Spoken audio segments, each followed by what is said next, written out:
Seharusnya hari ini Jokowi malu dan terpukul atas dua pernyataan yang lahir bersamaan pada hari ini. Yang pertama dari Ibu Megawati Soekarno Putri, Ketua Umum PDI Perjuangan, Presiden Republik Indonesia kelima. Ada kekhawatiran besar yang telah disampaikan oleh Ibu Megawati dalam pernyataannya, yaitu tentang situasi politik saat ini di mana kekuasaan telah berupaya memperalat kekuasaannya untuk melakukan upaya-upaya memperlanggeng kekuasaan, bahkan merekayasa hukum, melakukan hal-hal yang tidak sepatutnya dilakukan. Ibu Megawati menggarisbawahi secara jelas apa yang terjadi di Mahkamah Konstitusi, dan atas apa yang telah terjadi dibacakan Majelis Kehormatan Mahkamah Konstitusi yang telah menghukum hakim-hakim Mahkamah Konstitusi, salah satunya memberhentikan Anwar Usman, Ketua Mahkamah Konstitusi, ipar dari Pak Jokowi, paman dari Gibran Rakabumi, dari jabatan Ketua Mahkamah Konstitusi. Sayangnya hukuman itu masih terlalu ringan, harusnya dipecat dari Mahkamah Konstitusi.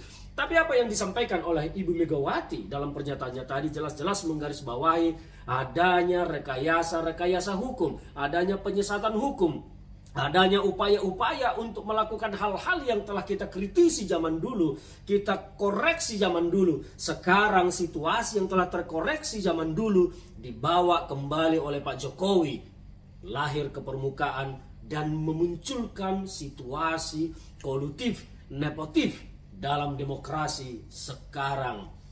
Bu Megawati adalah petarung, pejuang demokrasi yang telah melawan Orde Baru. Bu Megawati dalam sejarahnya dihajar, ditumbangkan, disiksa oleh Orde Baru.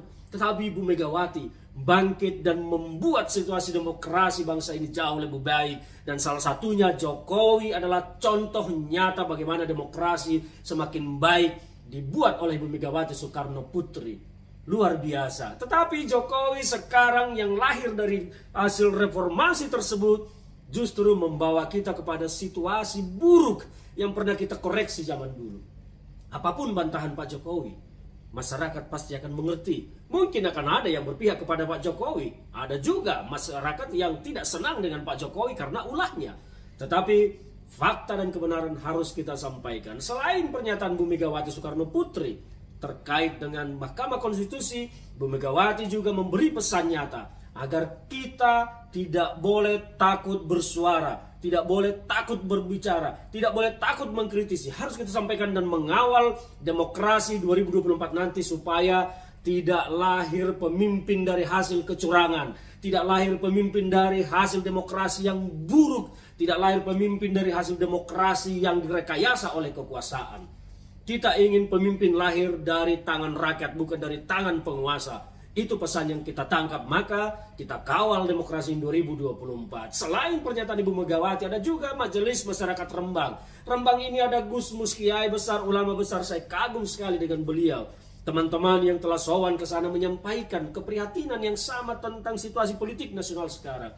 Ada upaya-upaya membelokkan arah tujuan bangsa kita, arah tujuan bernegara kita, arah tujuan kemerdekaan kita, yaitu masyarakat adil dan makmur, dibelokkan menjadi kepentingan oleh kelompok kecil, yaitu Joko Widodo dan keluarganya. Ini harus kita koreksi. Jokowi sepintar apapun ngeles bicara ini itu lalalala segala macam, masyarakat bisa melihat dengan kasat mata apa yang terjadi ini. Situasi kacau dalam politik sekarang ini adalah karena ulah politik Pak Jokowi. Situasi yang tidak menentu ini adalah karena ulah Pak Jokowi. Andaikan Pak Jokowi tidak mendorong-dorong Gibran Rakabumi menjadi calon wakil presiden, maka tentu tidak akan ada rekayasa hukum di MK itu semua terjadi.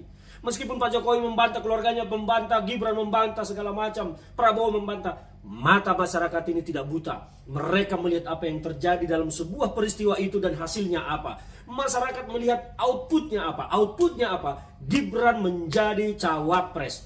Mengapa Gibran menjadi cawapres? Karena ada rekayasa sebelum yang terjadi. Siapa pelakunya? Keluarganya Pak Jokowi. Itu yang terjadi dilihat masyarakat. Jadi apa yang terjadi hari ini, pernyataan-pernyataan politik dari dua kelompok penting di bangsa ini, harusnya mengingatkan dan menyadarkan Jokowi agar tidak melangkah terlalu jauh, agar tidak menggunakan kekuasaannya melebihi apa yang sepatutnya dan seharusnya.